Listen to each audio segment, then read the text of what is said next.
Bonjour et bienvenue sur ma chaîne. J'espère que vous allez profiter du contenu. Je vous invite dès à présent à vous abonner et enclencher la petite cloche pour recevoir les prochaines vidéos et de valider par un pouce bleu.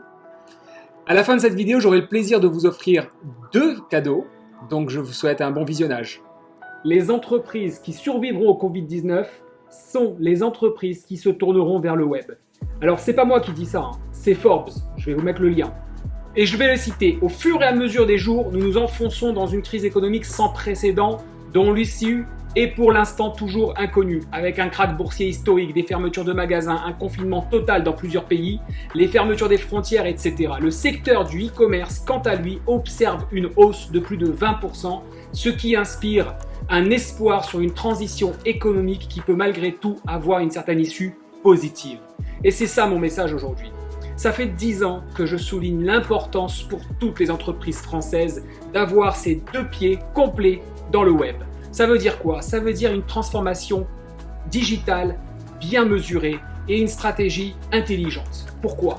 Tout simplement parce que depuis maintenant, moi personnellement 17 ans que je fais ce métier, mais depuis plus de 10 ans, nos habitudes sont sur le web. Aujourd'hui, en confinement total, que font les Français? Je me répète, ils sont sur Internet. Je le vois avec les pics de recherche qui se font depuis à peu près le 13-14 mars. Nous avons une augmentation du volume de recherche sur Internet. Les Français sont sur Internet. On a vu un pic de commentaires sur Facebook, sur les réseaux sociaux. Il y a une présence accrue. C'est normal, c'est totalement logique. Et que font la majorité des Français? Que font-ils? Je parle des chefs d'entreprise. On lève le pied, on se dit que c'est une situation compliquée, qu'on n'a pas le choix, que nos clients ne voudront pas accepter une visioconférence, que nos collaborateurs ne voudront pas aller travailler s'ils sont 5 par voiture. Prenez d'autres voitures, sortez, débrouillez-vous, il faut se battre. Vive la résistance du Covid-19. On est dans un état aujourd'hui de crise et il faut pouvoir avancer. Ça fait 17 ans que je suis dans le web, ça fait 17 ans que j'ai vu finalement l'évidence. Et je vais vous raconter comment je suis tombé dans le web. C'est très simple. Je viens du monde de l'automobile. Vous pouvez voir sur ma fiche LinkedIn. J'avais une société d'import-export de véhicules, consultez-moi.com à l'époque, et j'achetais finalement, j'allais chercher à peu près partout dans l'Europe le véhicule que mon client souhaitait. En général, c'était du véhicule de luxe. Que ça soit un intérieur rose fluo, extérieur jaune, c'était ma publicité de l'époque, je fournissais ce véhicule. Et au fur et à mesure, on est à l'époque en 98, 99, 2000, j'ai conçu moi-même mon site internet et je bricolais avec des amis ayant compris l'importance du web. Il se trouve que de fil en aiguille, l'activité ne s'est pas portée aussi positivement qu'elle devait et j'ai eu une opportunité d'arriver, de travailler avec un ami dans la création de sites. À la base, c'était la création de sites qui s'est très vite transformée en référencement Internet. Et là, ça a été une évidence pour moi. Non pas de continuer les 2 activités en parallèle, d'essayer de tenir à bout, mais carrément d'abandonner mon activité puisque j'ai vu tout de suite la manne évidente que pouvait générer le web en termes de facilité de trouver les informations, de confort de navigation, etc. Et Google est devenu très rapidement une évidence. Aujourd'hui, Google n'est plus le seul, mais à l'époque, c'était l'un des rares. Pourquoi je vous raconte ça? Tout simplement parce que il y a 17 ans, j'ai vu cette évidence et je suis triste, véritablement triste, de voir que nombreux de mes prospects, aujourd'hui encore, nombreux de mes amis, nombreux de mes clients, n'ont pas une politique solide d'investissement dans le digital. Vous connaissez cette expression commune. Quand on est dans les tranchées, on ne s'interroge pas sur le coût des munitions. Actuellement, on est dans les tranchées. Il faut mener une résistance à la survie de nos entreprises. Il faut véritablement se battre. C'est un point extrêmement positif parce qu'aujourd'hui, nous ne sommes pas les seuls. Nous ne pouvons pas attaquer, comme à nos habitudes, la politique du gouvernement. Nous ne pouvons pas attaquer la politique de l'Europe aussi. On ne peut absolument rien attaquer. Nous sommes tous dans le même bateau et nous devons nous en sortir. Nous sommes tous dans la même situation. La question est de savoir qui va s'en sortir aujourd'hui? Qui va être après la crise? Certains parlent d'une récession sans précédent. J'ai l'impression d'entendre notre ancien président qui aimait cette expression, sans précédent. Nous sommes dans une réalité. Nous sommes en train de vivre une crise qui se rapproche de celle de 1929. Alors, aujourd'hui, on va se retrouver comme en 29. Est-ce qu'on se suicide? Est-ce qu'on ferme nos entreprises? Est-ce qu'on se suicide économiquement? Et on espère qu'un jour, un Superman va arriver, que ça soit un État ou une personne particulière? Ou est-ce qu'on se relève les manches et on part au combat? Moi, c'est aujourd'hui ce que je souhaite faire. Je souhaite rassembler un maximum de personnes. J'aimerais véritablement qu'on puisse comprendre rapidement que le web est une solution. Je ne veux plus voir de chefs d'entreprise qui me disent « J'avais une personne avec qui j'ai échangé plutôt positivement, une responsable marketing, conscience des enjeux que pouvait générer le web et qui vendait du thé, qui vend toujours du thé, avec sa boutique et son site internet. » Et voilà que hier, sans nouvelles, lundi, sans nouvelles, je passais un petit coup de fil en disant « Bon, bah tiens, je vais voir ce qu'il en est. » Ma surprise, mais pas ma surprise, mon étonnement, le choc, véritablement le choc. J'ai vécu un choc d'entendre la directrice me dire « Nous l'avons mis à pied, elle est en chômage technique, de toutes les manières, on arrête. » Je demande, j'interroge, mais pourquoi? Je pensais que vous aviez un intérêt à développer la partie web, c'est l'occasion ou jamais. Non, vous savez, on a fait plusieurs ventes. On a fait plusieurs ventes. Extraordinaire. Mais la Poste met jusqu'à une semaine. Une semaine pour livrer. Je ne comprends pas. Est-ce qu'il y a un mal à ce que la Poste mette une semaine pour livrer? Est-ce qu'il y a une difficulté à expliquer à nos clients tout simplement qu'il y a une situation de crise et que les délais habituels de 24 ou 48 heures ou 72 heures ne peuvent pas être respectés? Évidemment que non. Les Français peuvent comprendre, vos clients le comprennent déjà. Ils commandent sur Amazon et ça ne met plus 24 heures.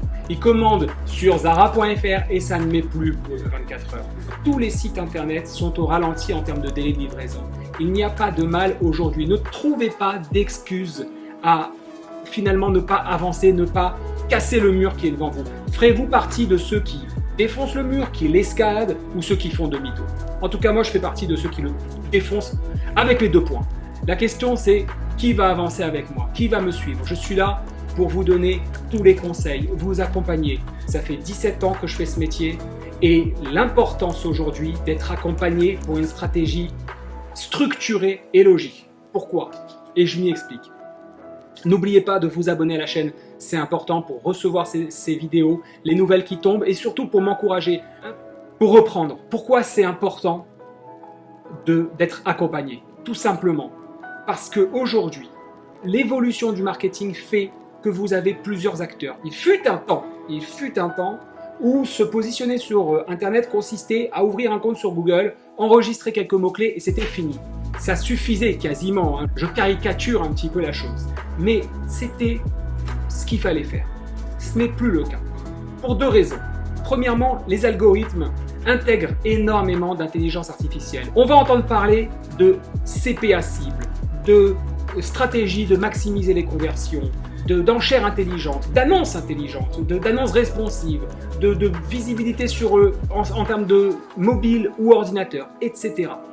D'accord? C'est énormément d'évolution qu'il y a eu au sein même des algorithmes pour aller répondre aux besoins du client le plus précisément possible et ne pas faire finalement de spam, de ne pas déranger l'utilisateur. Que ça soit une réponse à la demande et non pas une publicité violente. Ça, c'est la première raison.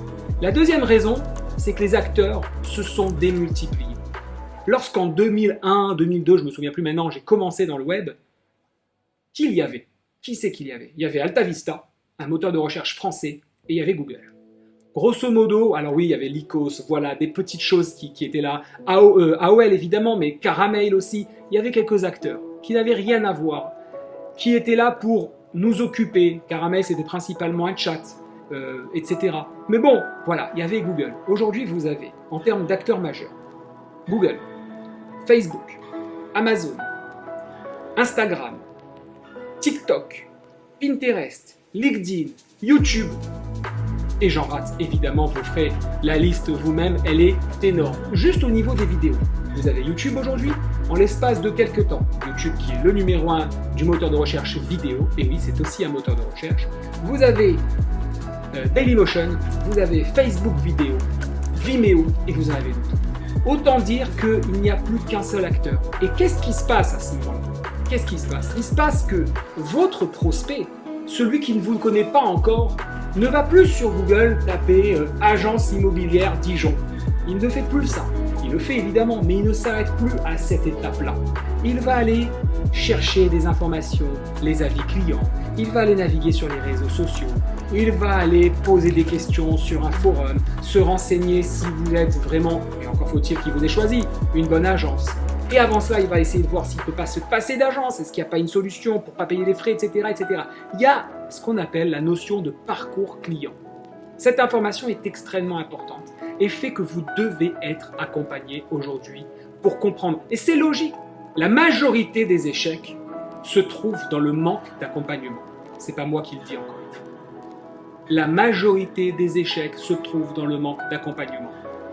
Choisir un accompagnement, c'est se permettre de se donner toutes les chances de comprendre son business de l'autre côté, du côté des coulisses, du côté client. Qu'est-ce qui se passe exactement? Comprendre l'interaction entre les différents acteurs du web, c'est maintenant que ça se passe.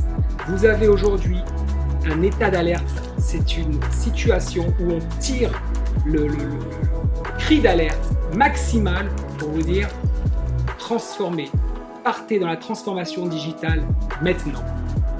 Je serai très heureux de voir des réactions à cette vidéo, des commentaires, posez vos questions, n'hésitez pas à réagir. Vous trouverez facilement mes coordonnées, Charles Bensoussan sur LinkedIn, sur Facebook, vous pouvez me contacter par différents moyens. Demandez-moi quels sont les sujets que vous aimeriez que je traite. Si vous avez des questions, que vous voulez qu'on traite des sujets ensemble, faites-le. Abonnez-vous à cette chaîne, mettez un coup de pouce bleu comme je vous l'ai demandé s'il vous plaît, et réagissez. Ensemble, on est plus fort. On y est. J'espère que vous avez commenté la vidéo, que vous n'avez pas hésité à me contredire si vous souhaitiez. C'est l'objectif, à valider, à me faire part de vos expériences. Comment ça se passe pour vous réellement, cette mise en condition en pleine crise? Est-ce que vous vous déplacez quand même au bureau en sachant qu'il faut un minimum de déplacement? Restons chez nous, ne l'oublions pas. Ou est-ce que vous travaillez déjà chez vous? Ce qui serait idéal pour ceux qui peuvent se le permettre évidemment. Alors les deux cadeaux, le premier va consister à vous offrir 30 minutes de coaching en face-to-face, en visioconférence, on le fera ensemble, où on aura l'occasion de décortiquer votre stratégie de visibilité, votre stratégie publicitaire, que ça soit encore sur la radio, sur les journaux ou déjà dans le digital, tant mieux, et on essayera de définir ensemble la meilleure stratégie qu'il vous faut, en prenant en compte les budgets, en prenant en compte le retour sur investissement auquel vous pouvez vous attendre en fonction de votre activité. Le deuxième cadeau que je vais vous offrir tout de suite, en suivant le petit lien qui est en bas de cette vidéo et dans la description, c'est une nouvelle vidéo. Une vidéo particulière qui n'est pas sur ma chaîne, qui n'est pas disponible à tous, et qui va vous offrir l'ensemble des outils que j'aurais pu tester, que j'ai pu tester ou que je teste au quotidien, que ce soit des outils à la gestion de planning, au management d'équipe ou au télétravail, que vous aurez tout loisir de découvrir dans cette vidéo. J'espère que ça vous fait plaisir, c'est beaucoup de temps, d'investissement et encore une fois, un petit coup de pouce bleu si ce n'est pas encore fait. À très bientôt pour une prochaine vidéo. Merci.